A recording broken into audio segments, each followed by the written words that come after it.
കഴിഞ്ഞ ദിവസം ഭാഗികമായി തകർന്ന മാഞ്ചിറ പാലം പുനർനിർമ്മിക്കും. തുടർ നടപടിക്കായി മരാമത്ത് വകുപ്പ് പാലം വിഭാഗത്തിന് പദ്ധതി കൈമാറി. അടുത്ത ദിവസം മണ്ണ് പരിശോധന നടത്തും.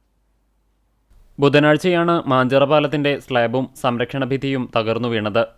ഇതോടൊപ്പം ഇലക്ട്രിക് പോസ്റ്റ് ചെരിയുകയും കുടിവെള്ള വിതരണം മുടങ്ങുകയും ചെയ്തിരുന്നു. ഇതേ തുടർന്ന് ഈ ഭാഗത്ത് വാഹനഗതാഗതത്തിന് ഭാഗിക നിയന്ത്രണം ഏർപ്പെടുത്തിയിരുന്നു. അധികൃതർ സ്ഥലം സന്ദർശിക്കുകയും മുൻകരുതൽ നടപടികൾ സ്വീകരിക്കുകയും ചെയ്തിരുന്നു.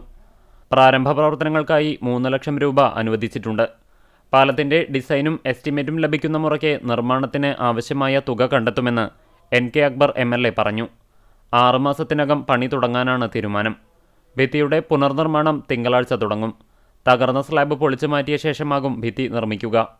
വശങ്ങൾ ഇടിയാതിരിക്കാൻ തെങ്ങിൻ തടികൾ അടിച്ചു താഴ്ത്തിയ ശേഷമാകും ഭിത്തി കെട്ടുക. ഇതിനുശേഷം ചാക്കിൽ മണ്ണ് നിറച്ച് അടുക്കി വയ്ക്കും. ഒരാഴ്ചയ്ക്കകം പണി പൂർത്തിയാകുമെന്നാണ് കരുതുന്നത്.